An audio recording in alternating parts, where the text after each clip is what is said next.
All right, so here we are, another episode of the 9 Point Day podcast. Me, your host, Jacob Langworthy, and we have a special guest today, and it's brother Joshua Mackintosh of the No Fame Games.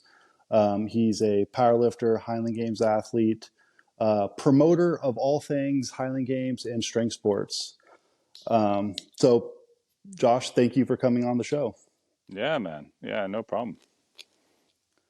So I guess to kick this thing off, if we can just get like some background on you and just a little bit about who you are, where you came from, how you got into the Highland Games, and stuff like that. Yeah, man. Thank you again. After this weekend, especially, it's great to be on. It's great what you're doing here. I love it. Big fan of yours. You're an incredible person, and I'm looking forward Thank to you. meeting Austin on this. Too. So a little bit about me. I lived in a kind of an eclectic lifestyle so far. I grew up with with parents who were international school teachers. And so I grew up in the Caribbean, Italy, was living in Europe, working in Michelin star restaurants as I was going to culinary school and afterwards. And then I lived in Thailand for about 7, 8 years on and off, doing things there. And then went back to New England, where my parents were living at the time, and fell in love with a yogini goddess. And we eventually got engaged, married, and had a child. And in doing that, and how I got into Highland Games is really through fatherhood. I was researching ways to delve more into my Scottish heritage and what that means. And grew up playing sports, a lot of volleyball, particularly in Italy, and when I went to school in California, and so loved athletics. And the first Highland Games that we went to after we found out about Highland Games was Loon Mountain. And we went there, and we went to the clan village, and a lot of amazing stories there with particularly on my side, but also on my wife's side. She has McGilvery blood. And the governor or the representative of the McGilvery clan tent, it turns out that they have distant relatives because she saw him and she was like, wow, he looks just like my grandmother, grandfather. And it turns out they have like relatives on that, which was really funny through Nova Scotia. Yeah. And then we took a turn at Loon and went up towards the athletics, and I was just absolutely blown away. Something kind of awoken in me with seeing the athletics. I believe it was 2017. So, and if I remember right, that was Dan McKim's last year, and he was there, as well as some of the big names, Andy Vincent and Spencer Tyler was there, I believe. And just seeing these guys throw caber, and then Zolk doing Zolk and breaking world records as always. Was just amazing to me, and seeing what Bill and Holly had built up, even just up until that point before the 2019 World Championships. I mean, it was the cream of the crop, and I was absolutely blown away, and it was life changing. And I was like, I want to do this. And I met some guys, and then it just kind of started from there. And then obviously COVID, really changed things around, to say the least. And we were missing games, and a band of misfits came together, and from the New England crew, and we're like, we want to have a backyarder. And then the No Fame Games name kind of came out, and we had I was getting to know Hayden Balliet at that time, and he had the fraternity of girth slash giants, Yeah. uh, and so I asked him about shirts, because I thought it'd be a lot of fun, and so we had the logo designed, and then it just kind of exploded from there. So that's how I've been throwing. I'm very mediocre thrower, but I think I'm a much better AD and promoter, and I love throwing. And I love strength sports. And it's also for me been a journey of fatherhood to be a better example for my son and for myself and my wife and all of those things. But that's in a nutshell. That's how I got into it and stay in it. Yeah. So when you became a chef, you graduated from Culinary Institute of America. Yep. So does that mean you're like a member of the CIA? Is that how that works? I'm an alumni of the CIA. Yeah. Okay. Yeah. Yeah, Yeah. close. So Yeah. you're not quite an agent, but Yeah. Yeah. No, yeah. there's also an FBI too. There's a Food and Beverage Institute. That's Oh, what I don't it know is. about I didn't know about the FBI. See, Yeah. I I don't know. only know of Yeah. two. Yeah. Yeah, I know of the Culinary Institute and Cordon Bleu. Those are only two that I know of. Yeah, that was going to be the other place that I was thinking of going to in Hmm. Paris, particularly in Paris. I mean, they're all Yeah. over the States too, but everyone was telling me at that point just go to the CIA because it's better. But and Johnson and Wales too Yeah. has an amazing program there too. But Mm. I'm a CIA guy. Okay. Hmm. Heck yeah. Yeah. Yeah. So like in your like first experience with the games was that loon and that lit a fire in you. And I can't imagine anyone sitting on the sidelines watching like Dan McKim out there competing that like you just go sit there and be like, yeah, I'm never going to do this. I'll just watch. No, you got Yeah. Yeah. that's got to get anyone fired up to do it. Oh If it doesn't yeah. get you fired up, you're not human, you know? Yeah. No, really. I mean, it's just so elite and it was also in talking to the community, it was really, it was those little steps of just being brave enough to say, hey, how do I get into this? Or wow, this is, I think in a way there's like a calling to it, perhaps. Not necessarily, it can be spiritual maybe to some, but it's also just like an inner voice that's saying, wow, this is really amazing. I'm really attracted to this. How do I find out more, Mm. and taking steps in that direction? Um, and, just kind of going ahead, speeding ahead to like this weekend, that happened to a lot of people this weekend at Rogue. So, Yeah. and seeing that is a continual theme that we have in the Highland Games of people seeing it and being like, "This is fucking awesome," and I want to be a part of this. And that's like a chef for me. When you make a really good meal and you help someone to have a great experience, and you're able to facilitate that for people and create a memory, like that's a special thing. And I think that the promoting in the Highland Games, or being an athletic director, even being an athlete, is like that too. You're doing that for the newbies, or you're doing that for your fellow, comrades. Yeah, and I think like there's something like magnetic about the Highland Games that can draw people in, and most of that is just the community. It besides like a few shitbags out there, everyone else is just amazing. And like you see the athletics, and you see like Loon, like at the time was like a big, huge festival, and like that like fills you with all kinds of like good emotions. Then you get to talk to the athletes, and you get to talk to like other people who are like considering like doing it. And I don't know, Yeah. man, like it's just a great group of people that want you to be part of it. Yeah, I couldn't agree more, brother. I feel like, look, you said there is drama in the Highland Games, because when there's people, there's politics. And You're and no I stranger to it. Yeah, that's true. And I've fell into it. I've consciously navigated through some of it and created some of it for on purpose. But at the Hmm. same time, like I'm also really tired of drama, both self-created, co-created, and just that's happened. And I feel like the focus. It's really important to focus on the positive aspects of our community, and because there's gonna be drama in anything we do in any profession. But Oh yeah. going back to your point of like going to Loon, or going to any games, it's really any games across the United States, or North America, or Australia.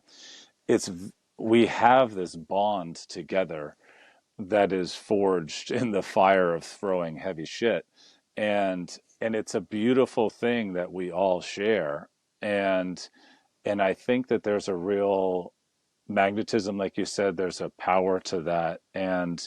and that's really what keeps us all going. That's the fuel, going to those games or going to our favorite games and seeing our friends and throwing and having a drink or two or five or whatever, and just laughing too, like being able to just not be serious, but also serious too for those who are serious athletes. And it just has, I guess, in a nutshell, it has this very wide spectrum of attraction to it, and no matter what level of athleticism one is in, and that's a really inviting thing to, I think, most people. Like here, you say, well, how do you get in? Well, you just go and show up to a games, and you just kind of like baptism by fire kind of thing, and Yeah. that's that, you don't really do that in a powerlifting meet, or like in a strongman comp. You want to kind of like have a prep, or have some training and a good coach. Whereas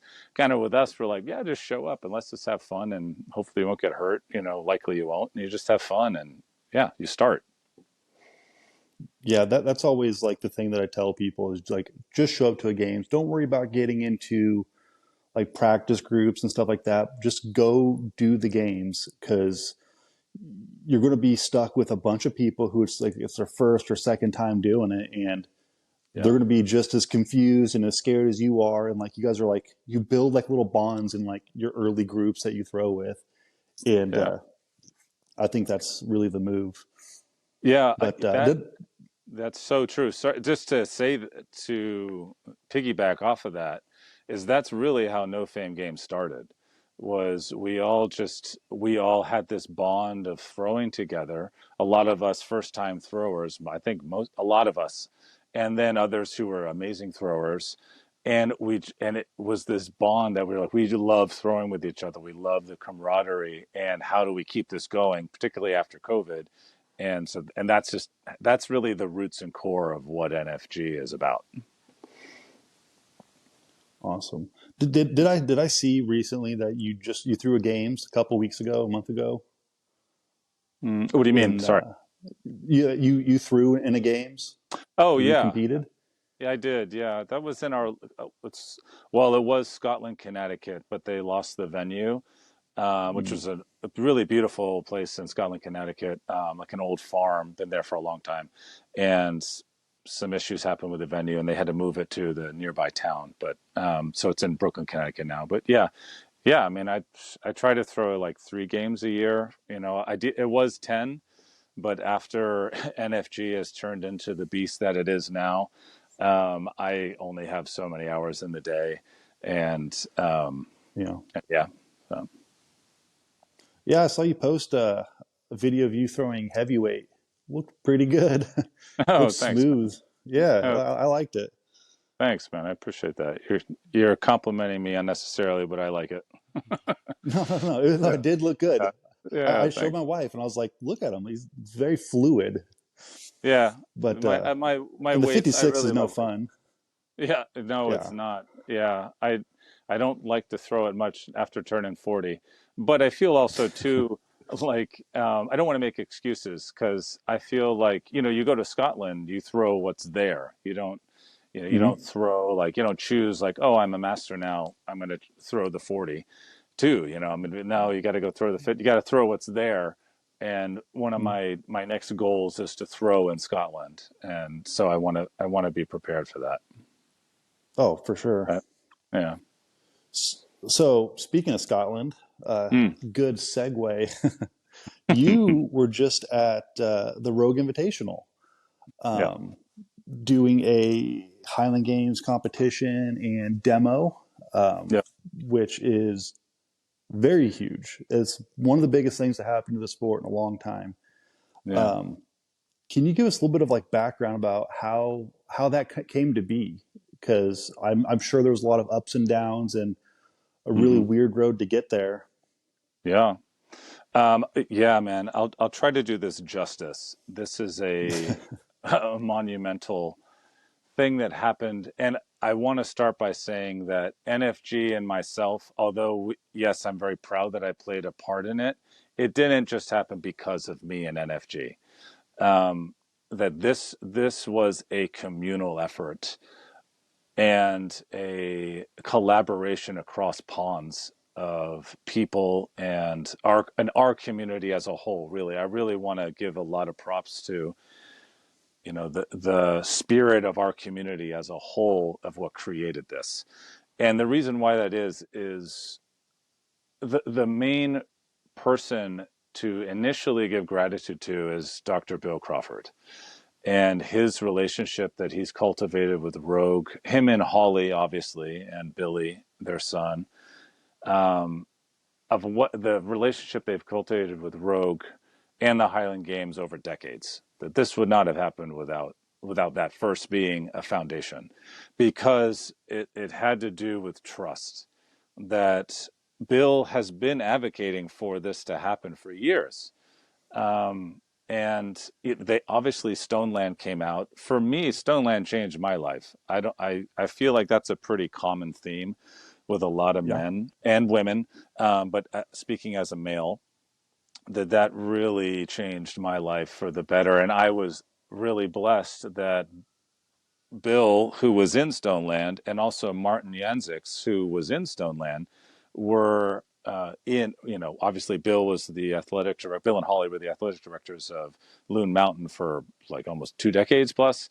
And so they Mm-hmm. brought Martin over to Loon to have him teach stone lifting. So I guess this is a very interconnected web of many different threads with different people coming together in this perfect storm to make this happen. And that, a long story short, that's what it is. Now, with Bill and Holly already being kind of a part of the Rogue team, with Bill as one of the announcers and very close with the owners and Jan Todd and Steve Slater, who run the strongman, strong woman competition. That was our in. And I know that Bill had been asking, I'd asked him over the years, not just this year, over the years, like, hey, is this going to be a potential? Because a vision that I've had for years now is, why can't the Highland Games be on a really high stage, a really big stage? Whether it was the Arnold Classic, or whether it's a main show event of Rogue Invitational or a stadium games. Like, why can't the Highland Games be like that? Because it was in the past, right? So this momentum is coming towards, hopefully this happening. Then I post about something on the Rogue Invitation. I share one of their posts about it coming, and then actually some Scottish throwers, Sinclair Patience being one of them, contacted me and was like, why aren't they having Highland Games here? And in a way, it was offensive that they weren't having it initially. And I can hear that. All credit to Rogue that they're doing something monumental with bringing the Rogue Invitational to its first international event, and Yep. venue. And that's the logistics for people who aren't athletic directors or event directors. And I'm not like anywhere near that level. Like the amount Yeah. of the logistics that entails, and the money, dude, the money to rent that thing out, like, holy shit. So, I know that there's a lot of liability, there's a lot of risk. There's like, the other thing is, who's going to do it? Who can you trust for a job to get this done? And Bill obviously advocating. Then Sinclair is the bird to be like, hey, why isn't this happening? Like, what the fuck? And I'm like, yeah, what the fuck? So I asked Bill again, and he's like, I've been trying, but just crickets, and I know they're really busy and there's a lot going on. Um, but hey, I'll ask again. In the meantime, because of the tribute video I had helped make for David Webster. I don't know if you've seen that or seen that. Yeah. I worked with, um, let's see, I worked with Steve and Bill, and um, and so I met like a lot of people through that process. I met Jan Todd, and I met Steve Slater and the Stoltmans, and that was just like a connection and networking, not like on purpose, obviously, but it just happened because of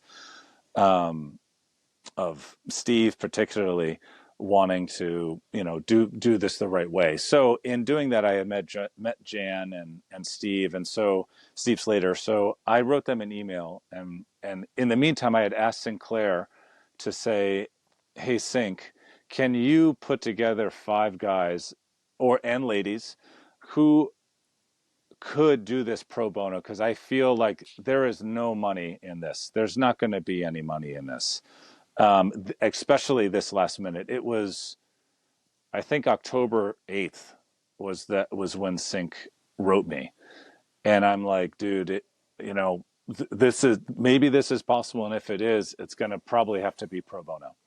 So at least this time. And so he got back to me with a list, and so I sent that list to Jan Todd and Steve Slater and Bill, obviously, and was like, "Hey, is there any chance that we can make this work? What do you guys think?" And so then Jan Todd actually responded back, and she connected me with Katie, the owner of Rogue, and their events director.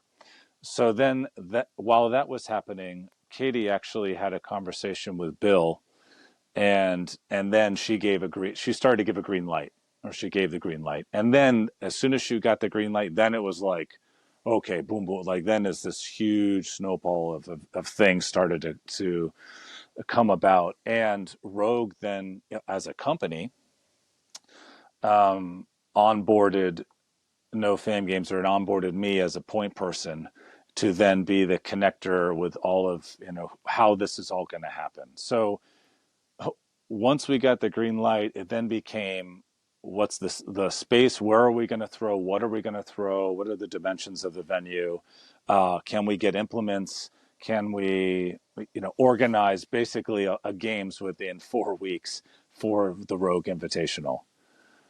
And it was a lot of logistics in on top of full-time work, and but the most amazing, or not but and the most amazing part of this was I contacted Elizabeth Elliott and Rebecca Mall, who are the two ladies who are real, particularly Elizabeth, who have pioneered throwing in Scotland, at games in Scotland. And I asked her, can you please come throw?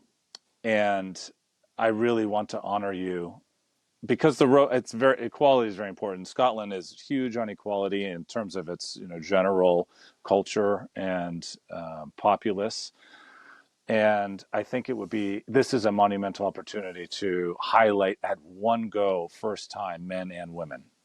So we wanted to make the focus particularly on the Scottish athletes. We didn't want to put it on the American athletes or the international athletes, but really focus. I mean, obviously it's pro bono. They're closer. It's a lot Mm-hmm. easier for them to travel. Sure. But at the same time, we also needed really high caliber athletes, because it's the Rogue Invitational. So we don't just want to show up, and not that the Scottish crew was not of that caliber necessarily, but we also wanted to show, like, if you get Vlad, who already has a flat in Aberdeen, then he's already there, and he's an international athlete. And then Glenn Nyes, who's, you threw with him in Maine, he's top of the chain with the male division, and it's an Mm-hmm. easy flight. It's a cheap, easy flight. So then that started to come together in the male division, and then so we were looking for females, and because of just timing and connection and knowing people, and it's a huge ask, like asking athlete to come in pro bono is a really big thing. And we also didn't know if this was even going to happen. There was a lot of red tape that we had to go through, not necessarily against Rogue. It's just like we didn't know. We didn't know if it was really going to happen until, even though we got the green lights, even though I was in emails and onboarded into their systems, that we we didn't really find out until like insurance. What's the insurance policies until like a couple days before that we even needed insurance, and that was coming from the P&J Live Center because they found out that we were going to throw cabers indoors. So and that happened because Sinclair knew people from the Aberdeen City Council, and he was then able to call them and say, "Hey, we need some cabers, and we need a height standard so that we can compete and perform and give an exhibition at the P&J Live." And the Aberdeen City Council, which I understand, runs the Aberdeen Highland Games, so they had the equipment, and they went ahead and dropped it off at the P&J Live, the venue, and then the P&J Live was like, "Okay, we have cabers here, and what are we going to do for the flooring, or what are we going to do so we can mitigate damage, and like all of these little things, that you don't necessarily think about as an athlete, but as an AD, you have to, and events coordinator, you have to. This all comes very much alive and real, particularly with liability. So we had to work all that out, and we had to do all these risk assessments and precautions for how we're going to lay this out, and the staffing, and so it again, in a nutshell, it was a miracle what happened this last weekend. It was just everything coming together, and how we all melded and meshed together was a real testament to the power and beauty of our community, and who we are as people, and who we are as athletes, and the camaraderie we have.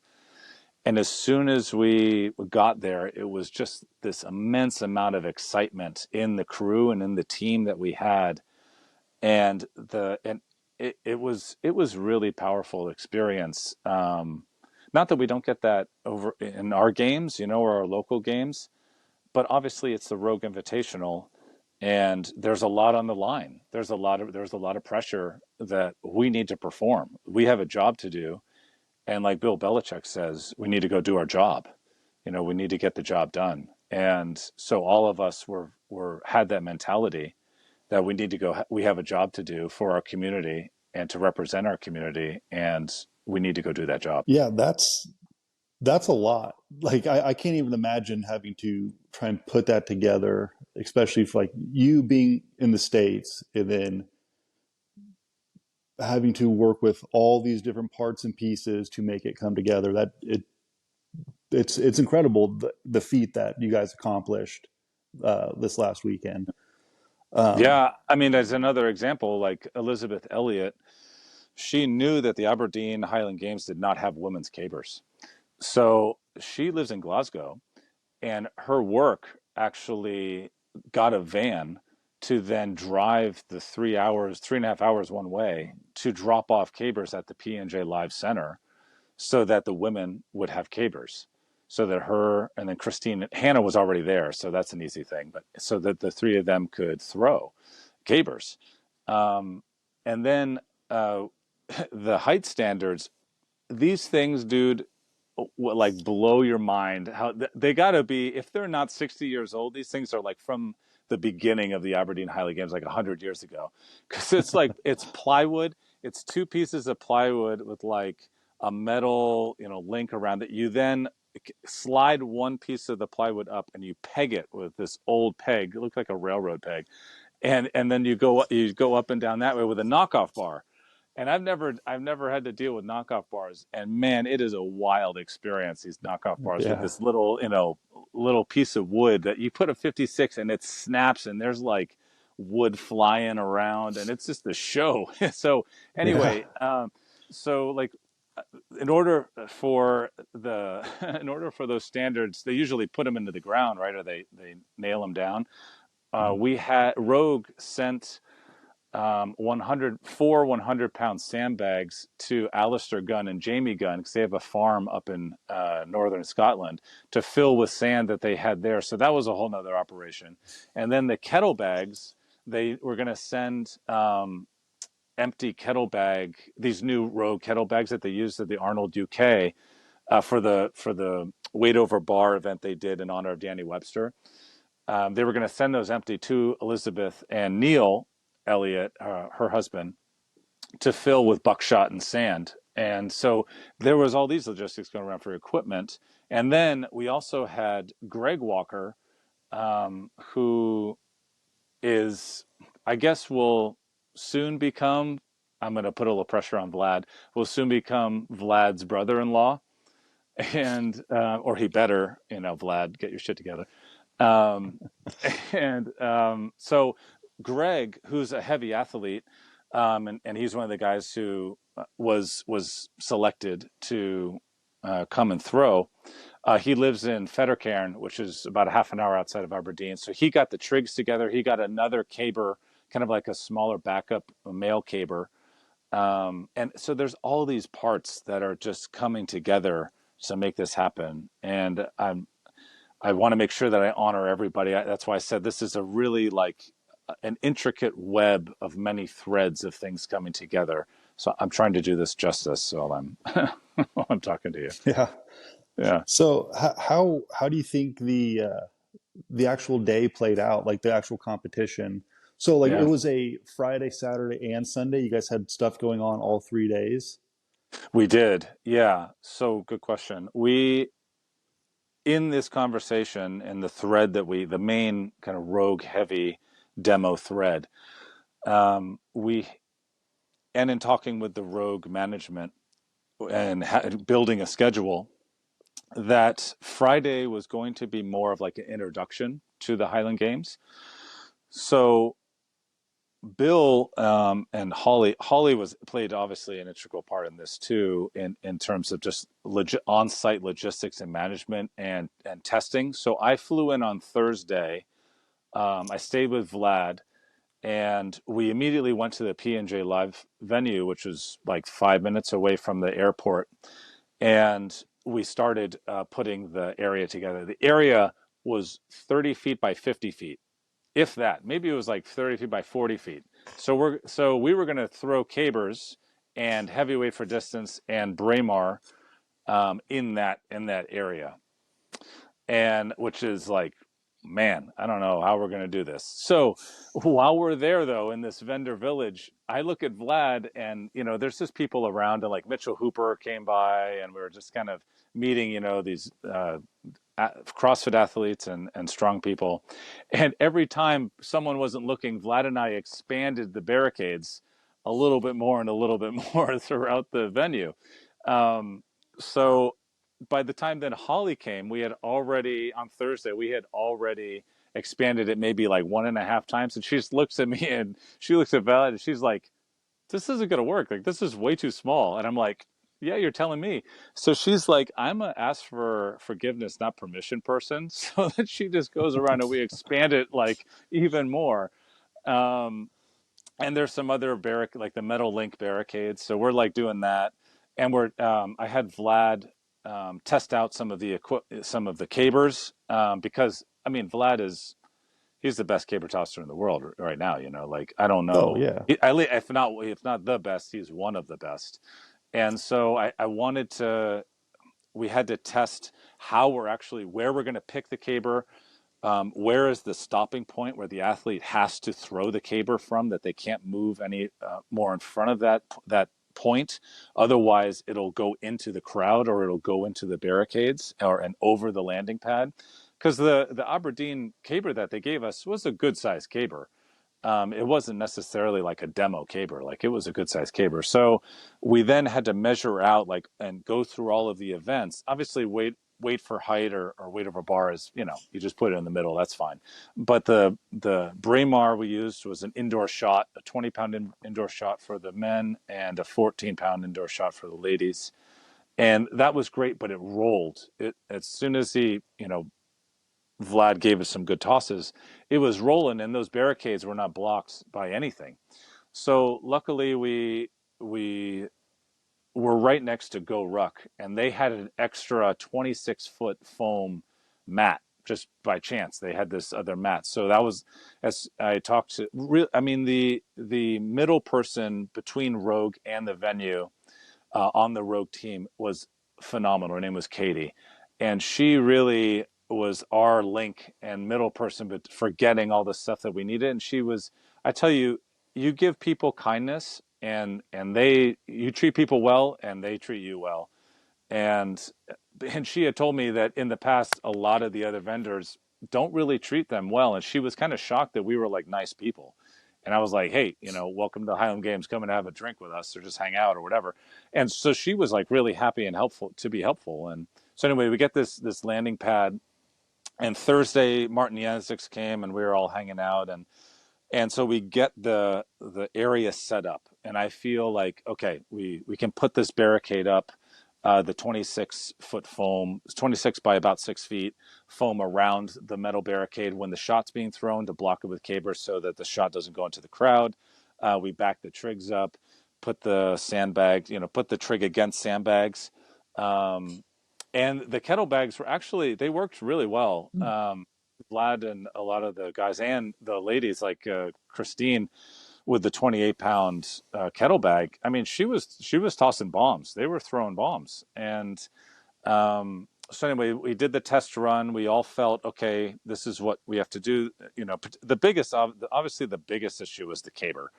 And so we figured out how to do that. We also worked with the P&J Live venue with their staff, that when we're throwing caber, we clear the back out. So after the pick, if the athlete has to bail, no one is behind that area. That area has already been measured out as per the length of the caber, the radius of the caber with the athlete, and the landing pad, that radius was a safe distance. And there was a 10-foot buffer beyond that radius of the biggest caber.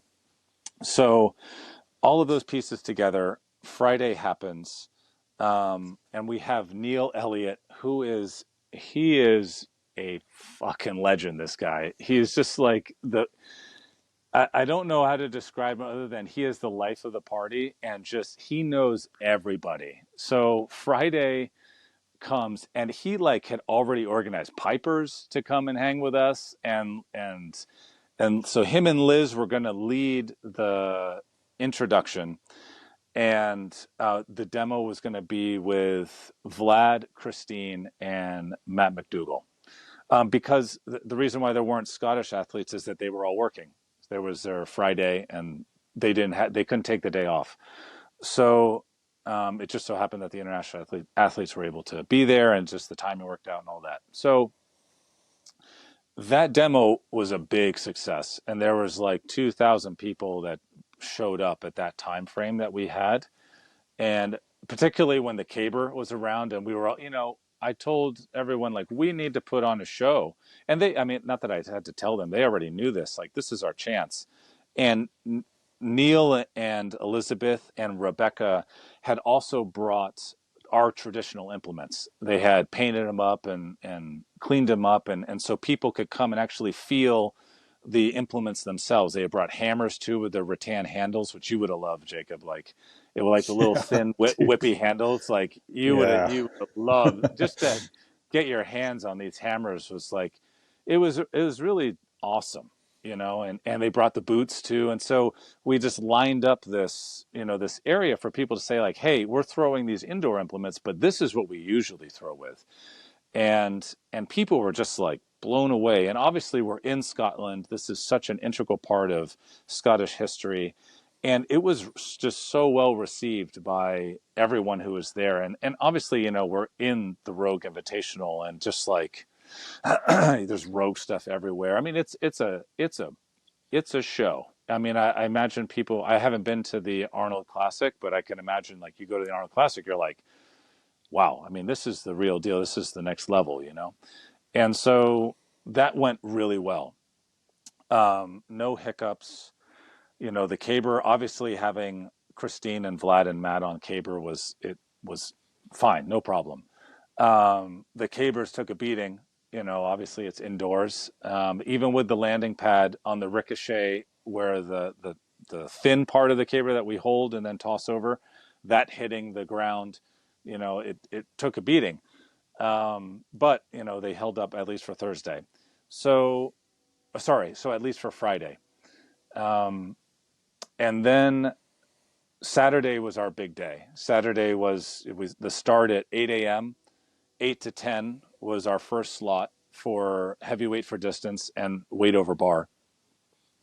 not many people were there at 8 a.m. Let's just say that, like to be expected, That's a typical Highland Games. No one's right? there at Braemar, and Yeah, yeah, yeah, exactly. But the Scottish crew showed up, and I tell you, man, it was really awesome to see. I mean, Friday was great, and the melding of each other together, and the click. Everyone just clicked. And Saturday, though, everyone knew that this was game time. That this was the day that we had to do our job, and everyone showed up. It was amazing to obviously have Alistair Gunn, the OG giant killer, legend in the game, be the official judge. His brother Murray was there, and then his two sons, Jamie and Sean, who are top throwers. Or Sean, he's a little younger, he's coming up, but Jamie, one of the top throwers in Scotland. And then Sinclair Patience and Kyle Randalls, like these are the guys in Scotland that we know. And then having Elizabeth there too, like you could see what was happening. And it was a really, I'm not just saying this because I was a part of it. I was like, as a bystander and someone outside as well, and someone who loves the game, to see these people coming together with Vlad and with Glenn and with Matt, who, now he's top 5 in the US, and he was free, and it was pro bono, like it all just kind of came together in a really special way, and they were throwing bombs. Kyle Randall's had some, and we also, to note, said that because of safety, we're only going to do one turns. We don't want to go two turns and maybe shank it out or hook it into the crowd and then we're done. So those who then won with the one turn could then do extra throws with two turns if they wanted.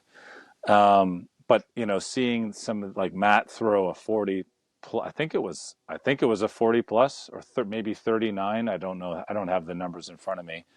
I Um, think it was 40 plus. yeah, then a one turn 40 plus with a 56, like that's pretty cool. I mean, I know John Yeah, Van Buren is doing that, but still, it's like it's just cool to see that. And yeah. then, yeah, so and then we went to weight over bar or weight for height, and we were worried about this knockoff bar, and we didn't. I mean, for one, we didn't have enough pieces of wood to go across this knockoff bar.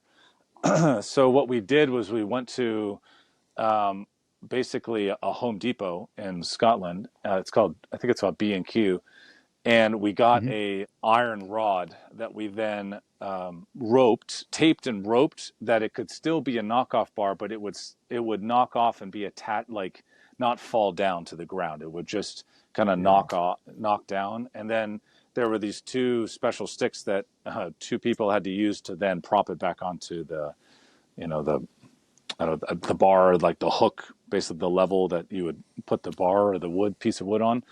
Um, and so that obviously that's the safest event, and everyone killed it.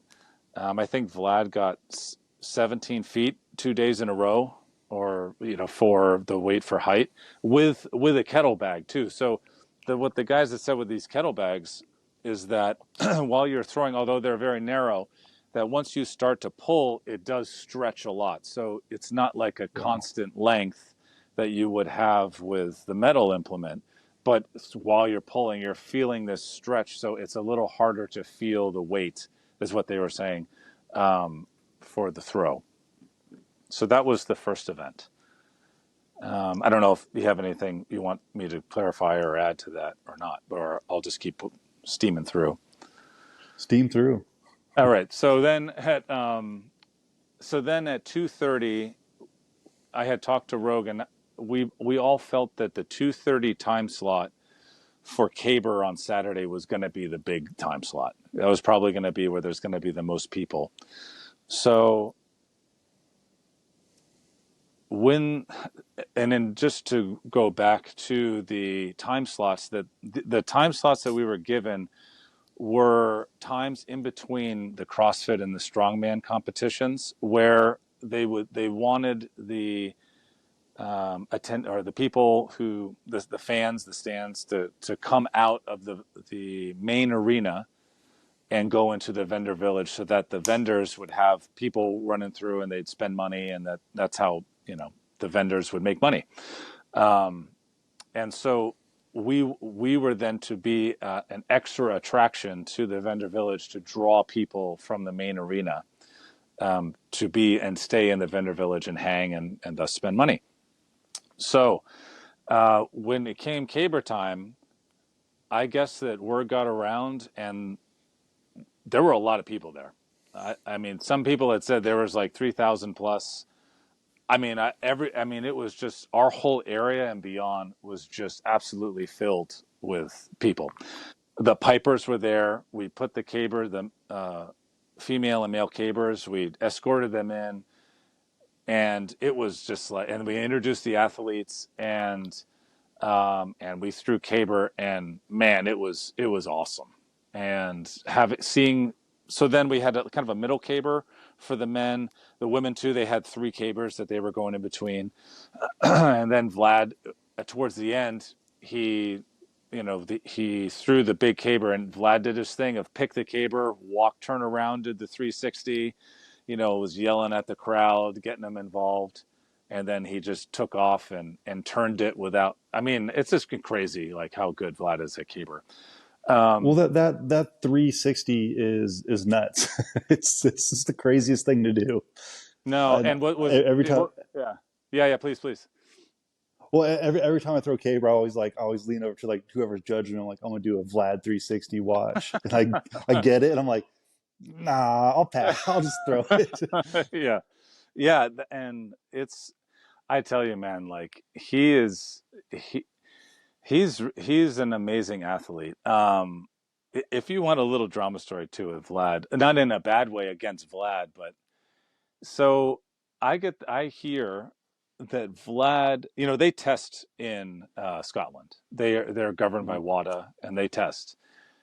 And so Vlad is towards the end of his season, and he gets pulled aside to say, "We need to test you."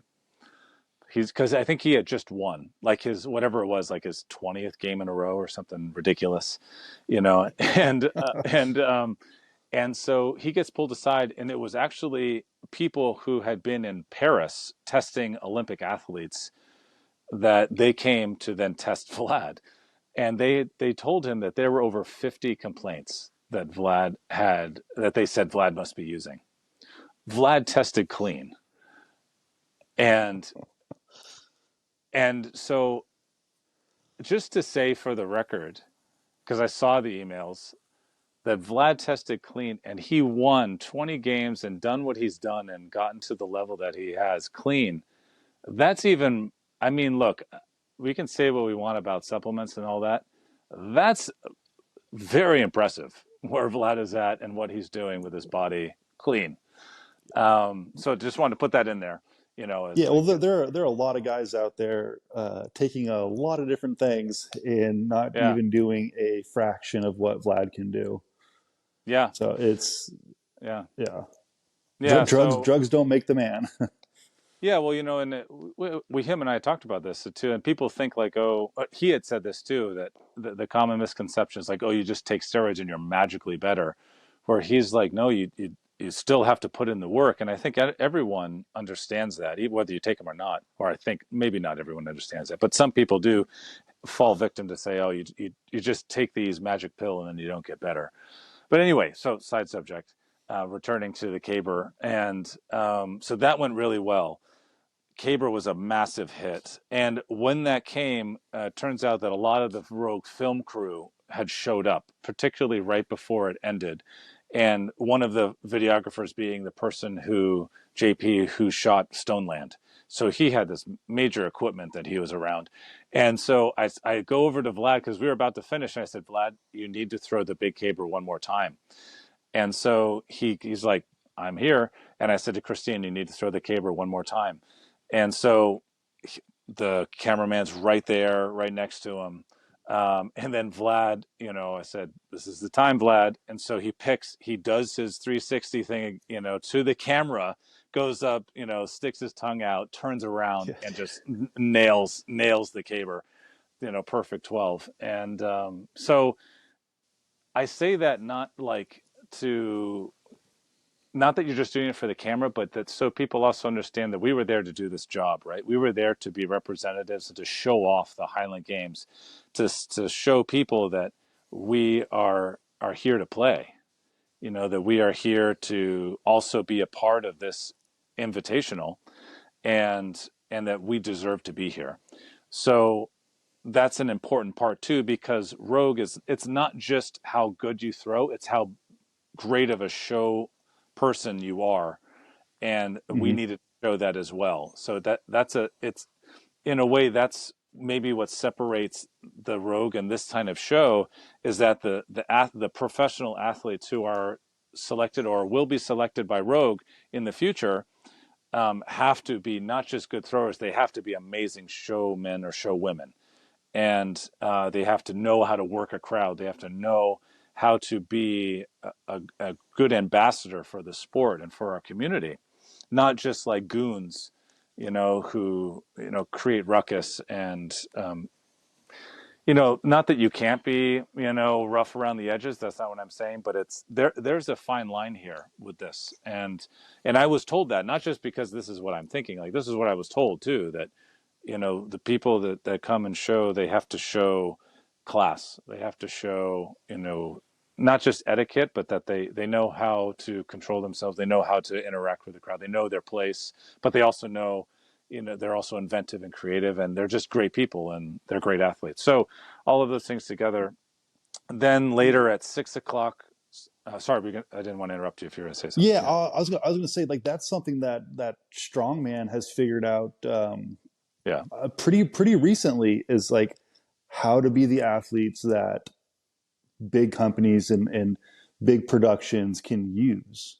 Yeah. Because like it's one thing if they're out there just lifting the weight and we're out there just throwing the stone, but like there's a narrative to be spun, a story to be told, and guys in like international strongmen like have kind of figured that out. They know how to play that game to appease the crowd, and Yeah. I think we're working on it. We are not far behind. Yeah. Yeah, I totally agree. But to be very frank, um, Hannah Lindsay is a real blessing to the Highland Games community, particularly for this reason.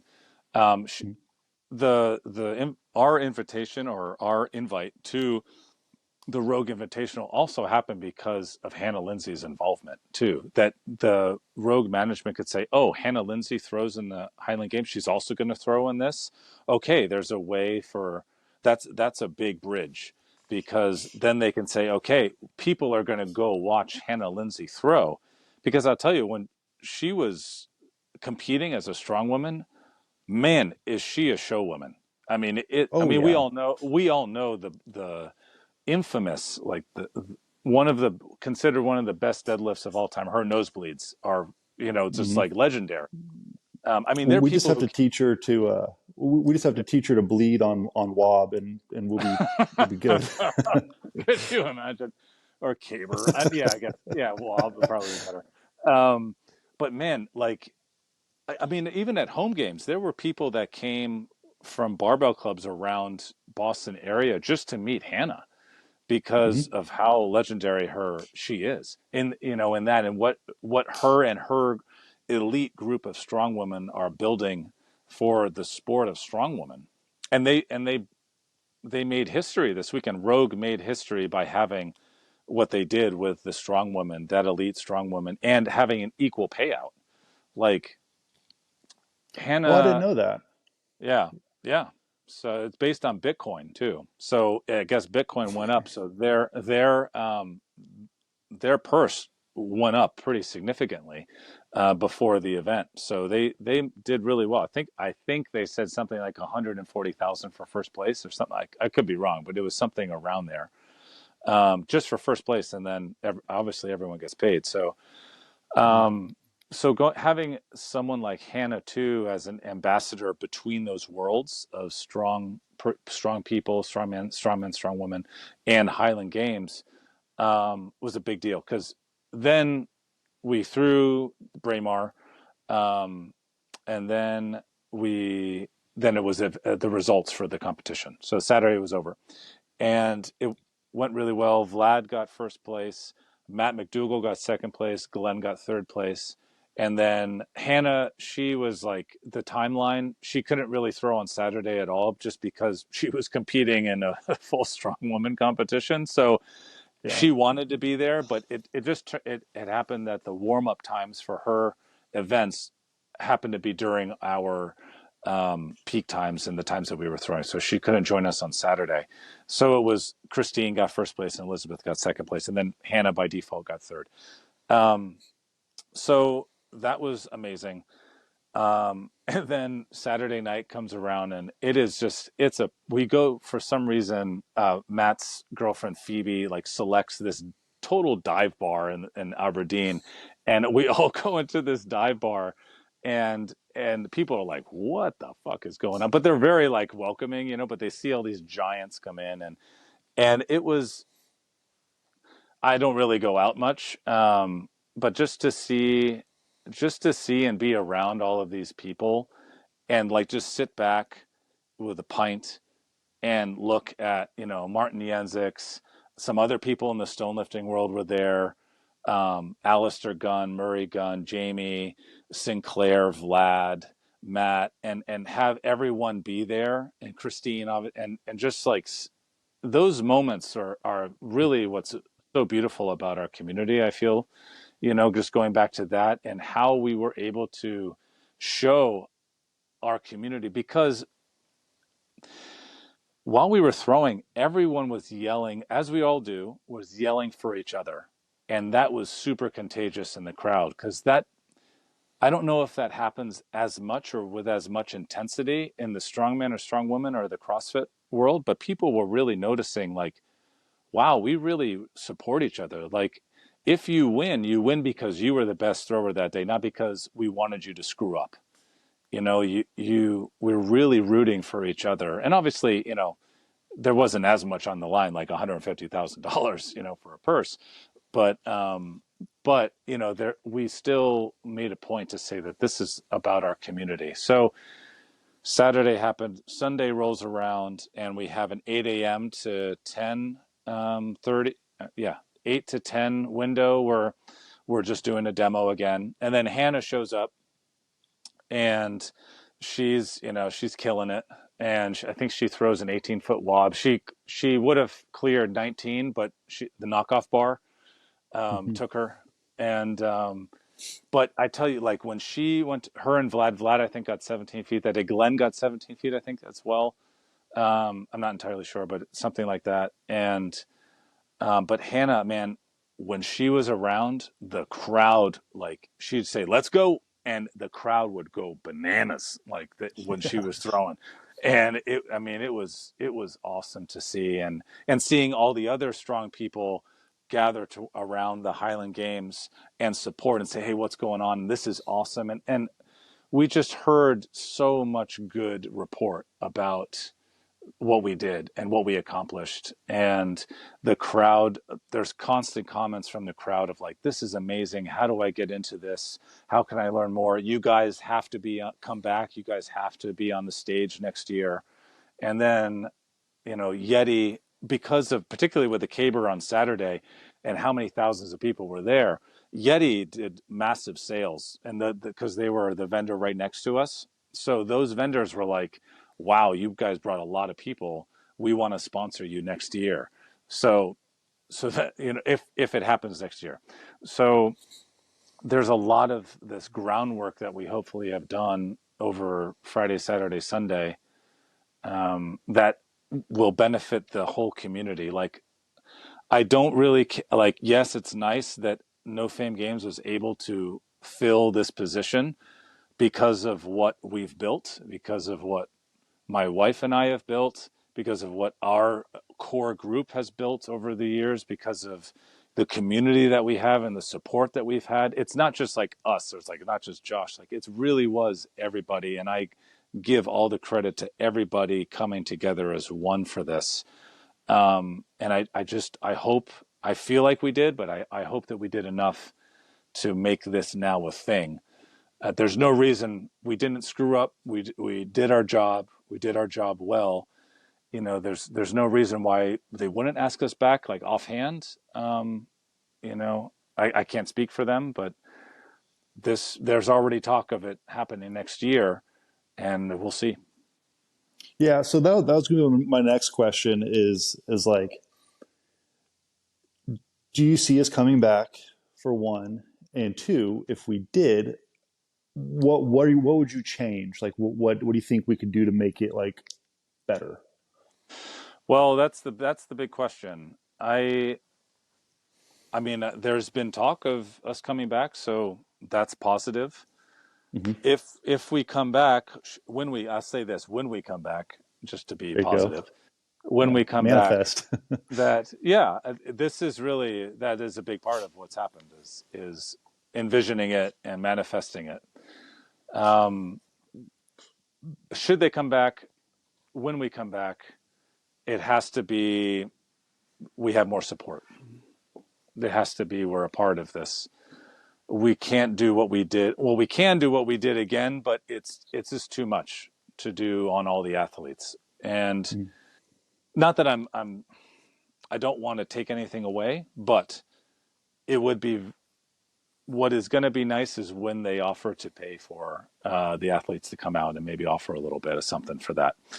And because of what the show that we can bring, what I do envision seeing is I'm not really sure if our place right now is better in the vendor village because we can then be an attraction to bring people from the main arena to the vendor village for money to be spent there and for attractions to be had there. We're going to need a much bigger space.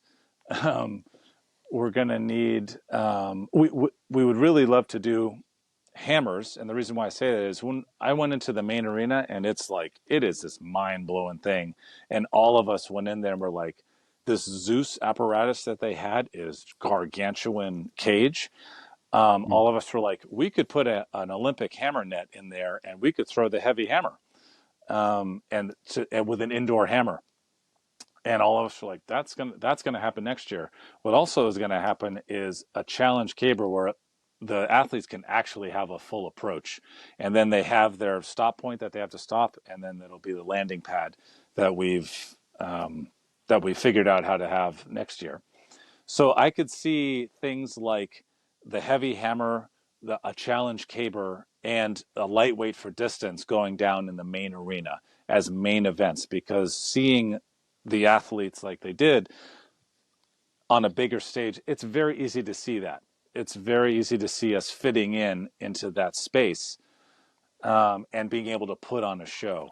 The only big question is, what does Rogue feel is our best position right now with the number of people that we have in the Highland Games and the draw and attraction and the demand for it. Yes, I know we're in Scotland, and obviously there's a local demand, and there was a lot of locals that were just really happy and felt great about us honoring and trying to authentically honor and give homage to the sport and its people and its heritage and its history, but with the high caliber athletes. And so that was, we made history in that way of doing that on the platform that we did in Scotland. um, but moving forward, I would love to see it in the main arena, at least a few events, at least the challenge caber, at least, maybe the weight over bar, something, or a sheaf toss. That I know that they don't do that in Scotland, but someone like you go and throw a 30-foot sheaf.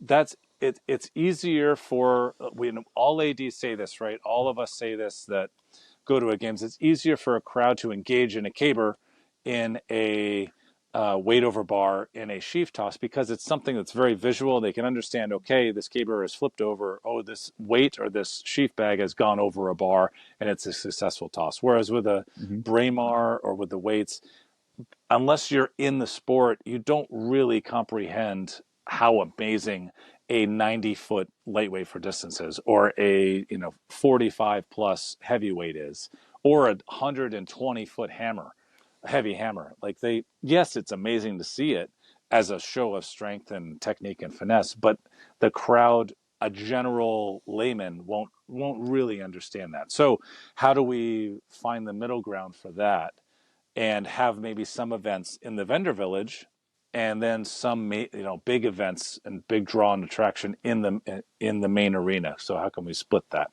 Also doing some more like try it classes. We'd also love to see the natural stone lifting become a part of that, incorporate into that as well, and bring over obviously Martin Yanzix and Jamie Gorin and like Brett Nickel and those guys, and have them be, in the natural stone lifting. That's a very easy thing to slide in there as well. But I would love to see some shot put. I would love to have a hybrid of, guys like Nick Ponzio come in, or Joe Kovacs or Ryan Krauser come in and do some shot put demos, because it's the same kind of space. So can we get maybe like one of those drapes, indoor practice drapes that dissipate the force of the implement when it hits? Can we hang that up against a wall or something so that people can have some reps at shot put and see that side of the strength sports? So that's where I feel Rogue has just such an amazing collaboration and conglomeration of all of these strength sports. It'd be great to eventually see us going in that direction as throwers, to also honor, things like a shot. But because we basically throw shot in the Highland Games, and we would in an indoor setting anyway. So um, that's something that I can see, happening, or I hope would happen. But for now, it's just waiting on that invite, waiting on that info to give the green light for next year. Although there's been a lot of good talk, and the athletes killed it. The whole team, everybody, the field crew. We also obviously had Big Tommy from the Dutch Squatch come out of Belgium, Holland, to come over and be one of the judges too with Alistair. So it was just like, it was cream of the crop. Yeah. Do you feel like indoor Highland Games is going to pick up steam to the point where, like, I don't know, I guess how we have a pro circuit now, and like even like for like the amateur level, like we can travel all across the country any weekend of the year and throw. Do you feel like there's going to be an indoor version of that?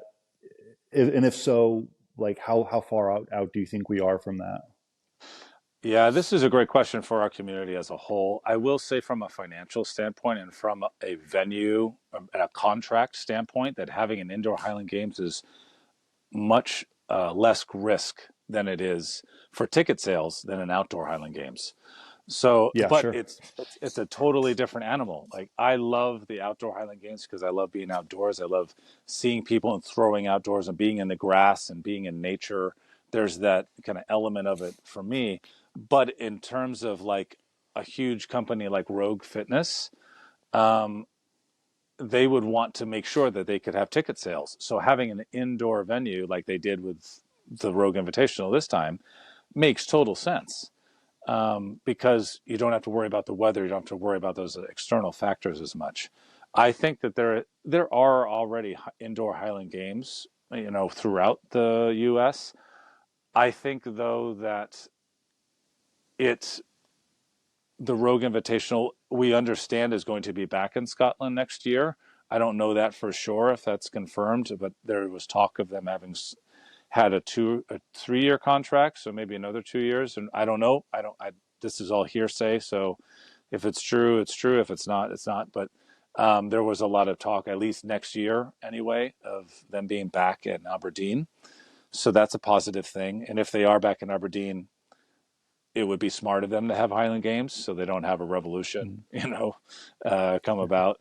But but yeah, man, I'm not trying to just skirt around giving you an exact thought on that, but I really feel that's really up to our community. I do feel though that for stadium games, for very very like 10 to 20,000 plus seating capacity things, that it's going to have to be indoor is a safer thing. All right, guys. So that's it. We're cutting it a little short, a little abrupt, but we're having some technical issues, and it's super late where I'm at, and it's even later where Josh is. So we'll just kind of leave it at that. We'll pick up again with him sometime in the near future because he's always doing stuff in the sport. And so there's always going to be something to talk to him, with him about. So just stay tuned. If you want to know more about the games and know what Josh is doing, look him up at No Fame Games on Instagram, Facebook, places like that. He's very active on all those. And go to the website, nofamegames.com, if you're looking to be involved in or and compete at any one of the games that he's putting on. So that's it. We had a lot of good talk. The Rogue Invitational is a huge breakthrough for our sport. It's giving us tons of opportunity, tons of exposure to people who might not otherwise see us. So I think we're all pretty glad about that, and we just got to promote it as best we can from here on out. So again, that's it. Thank you for watching. As always, throw far. God bless.